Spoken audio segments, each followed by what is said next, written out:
Assalamualaikum warahmatullahi wabarakatuh. Bentuk-bentuk organisasi bisnis. Usaha adalah setiap tindakan, perbuatan, atau kegiatan apapun dalam bidang perekonomian yang dilakukan oleh setiap pengusaha untuk tujuan memperoleh keuntungan dan atau laba. Pengusaha adalah setiap orang atau persekutuan atau badan hukum yang menjalankan suatu jenis perusahaan. Perusahaan adalah setiap bentuk usaha yang bersifat tetap dan terus-menerus dan yang didirikan, bekerja, serta berkedudukan dalam wilayah negara Republik Indonesia untuk tujuan memperoleh keuntungan dan atau laba. Pertama, segi hukum dan unsur perusahaan. 1. Badan usaha.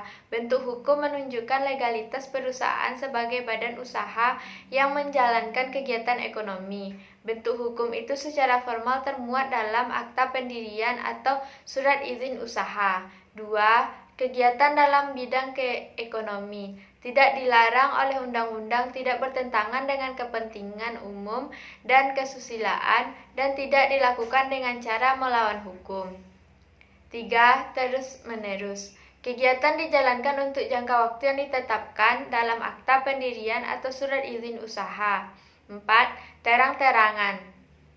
Pengakuan dan pembenaran dilakukan oleh pemerintah dengan mengesahkan anggaran dasar yang termuat dalam akta pendirian, penerbitan surat izin usaha, dan penerbitan surat tempat izin usaha. 5. Keuntungan dan atau laba diperoleh berdasarkan legalitas dan ketentuan undang-undang. 6. Pembukuan, kebenaran isi pembukuan dan kebenaran alat bukti pendukung. Kedua, macam-macam perusahaan. 1. Perusahaan swasta merupakan perusahaan yang modal seluruhnya dimiliki oleh swasta dan tidak ada campur tangan pemerintah. Terdiri dari perusahaan swasta nasional, perusahaan swasta asing, perusahaan swasta campuran. 2. Perusahaan negara merupakan perusahaan yang seluruh atau sebagian modalnya milik negara Indonesia. Yang ketiga, pengertian perusahaan dan pekerjaan. Perusahaan adalah kegiatan ekonomi yang berupa membeli barang dan menjualnya lagi atau menyewakannya dengan tujuan memperoleh keuntungan dan atau laba. Sedangkan pekerjaan ialah pembuatan atau kegiatan yang dilakukan secara terus-menerus, terang-terangan, berdasarkan kualitas tertentu dengan tujuan memperoleh keuntungan. Keempat, hubungan kerja, serta seorang pengusaha itu bisa melakukan perusahaannya sendiri tanpa pembantu, bisa melakukan perusahaannya dengan pembantu, bisa menyuruh orang lain untuk melakukan perusahaannya. Adapun pembantu pengusaha adalah setiap orang yang melakukan perbuatan membantu pengusaha dalam menjalankan perusahaan dengan memperoleh upah. Pembantu pengusaha antara lain dalam lingkungan perusahaan yaitu pemegang prokurasi, pengurus filial, pelayan toko, pekerja keliling. Di luar lingkungan perusahaan yaitu agen perusahaan, bank, makelar, komisioner, notaris, dan pengacara. Jadi, hubungan kerja adalah hubungan hukum yang terjadi antara pemberi kerja dan penerima kerja. Hubungan kerja dapat terjadi karena menjalankan pekerjaan dan karena menjalankan perusahaan. 1. Perjanjian untuk melakukan pekerjaan, yaitu perjanjian pelayanan berkala, perjanjian kerja, perjanjian pemborongan pekerjaan. 2. Perjanjian pemberian kuasa. Kelima, pembukuan. Fungsi pembukuan yaitu 1. Agar dapat diketahui harta kekayaan atau aset perusahaan setiap saat. 2. Sebagai alat bukti. Sifat pembukuan. Pada prinsipnya setiap pembukuan itu bersifat rahasia, tidak setiap orang boleh melihatnya, kecuali bagi mereka yang diperbolehkan oleh undang-undang. Namun demikian, kerahasiaan dapat diterobos sesuai dengan azas. 1. Representasi pembukuan oleh hakim. 2. Komunikasi pemberitaan. Selanjutnya, sumber hukum perusahaan di Indonesia diatur dalam Kitab Undang-Undang Hukum dengan KUH Dagang, Kitab Undang-Undang Hukum Perdata, KUH Perdata, Perundang-undangan Republik Indonesia, Kebiasaan dan Jurisprudensi. Namun demikian, sumber utama hukum perusahaan adalah KUH Dagang. Hukum dagang adalah hukum perikatan yang timbul khusus dari perusahaan.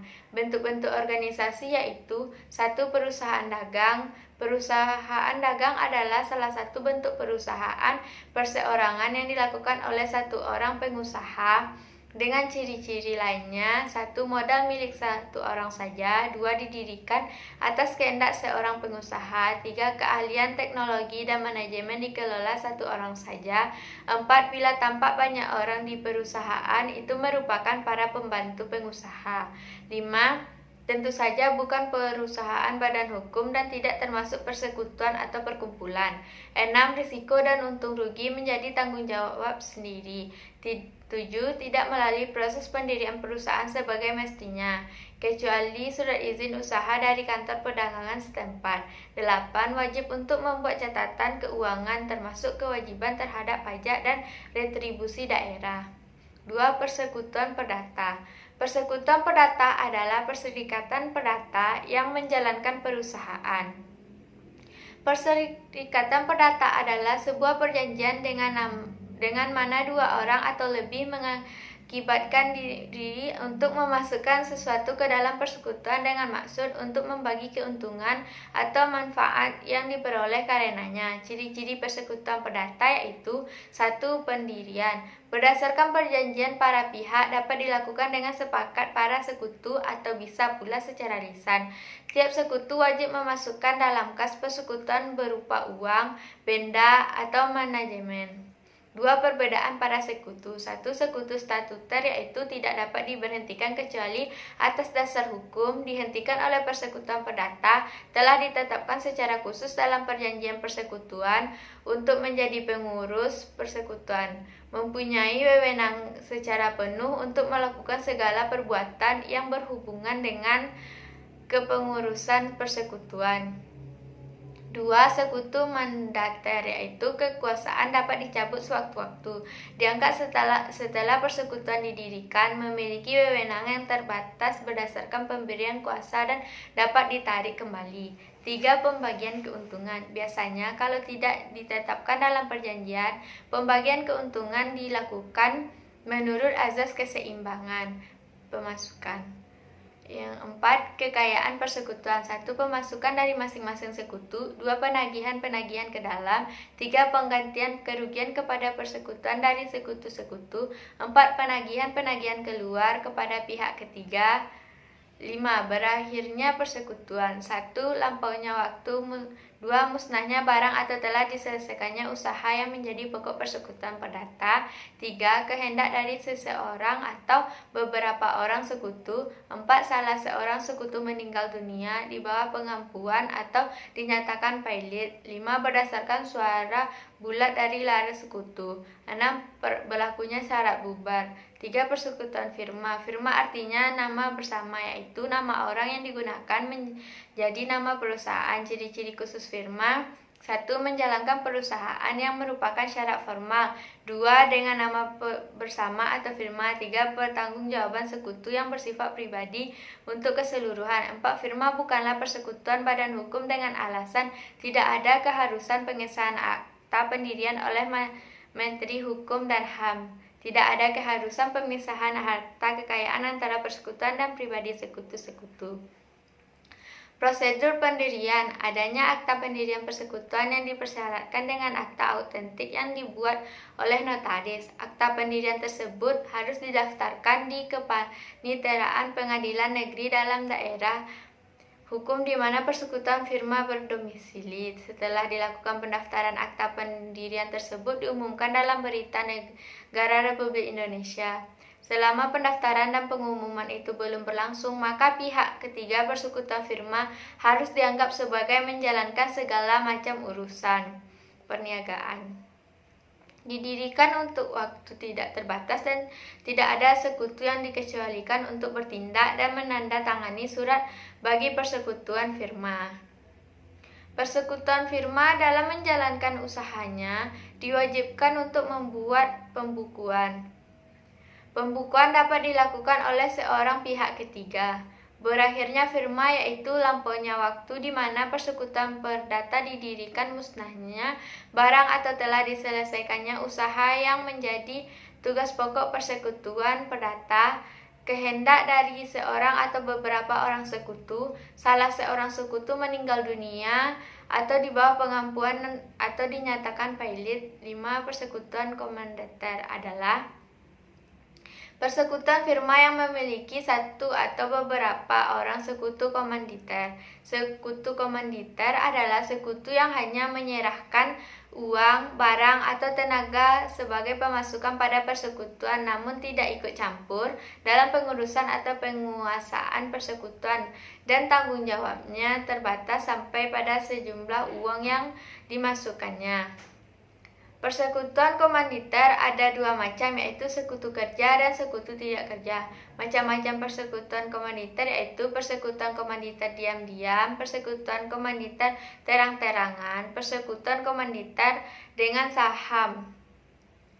5. Perseorangan terbatas atau PT, yaitu badan hukum yang didirikan berdasarkan perjanjian, melakukan kegiatan usaha dengan modal dasar yang seluruhnya terbagi dalam saham dan memenuhi persyaratan yang ditetapkan dalam undang-undang ini serta peraturan pelaksanaannya. Selanjutnya, pendaftaran perusahaan. Daftar perusahaan adalah daftar catatan resmi yang diadakan menurut atau berdasarkan ketentuan undang-undang ini atau peraturan-peraturan pelaksanaan, dan memuat hal-hal yang wajib didaftarkan oleh setiap perusahaan serta disahkan oleh pejabat yang berwenang dari kantor pendaftaran perusahaan. Wajib daftar perusahaan diadakan dengan tujuan melindungi perusahaan yang jujur, melindungi masyarakat atau konsumen, mengetahui perkembangan dunia usaha, memudahkan pembinaan, pengarahan, dan pengawasan.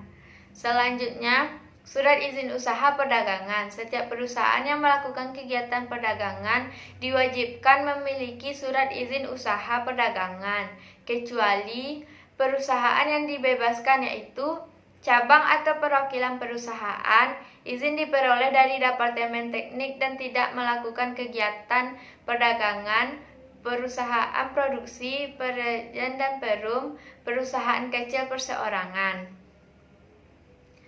Sekian dari saya. Assalamualaikum warahmatullahi wabarakatuh.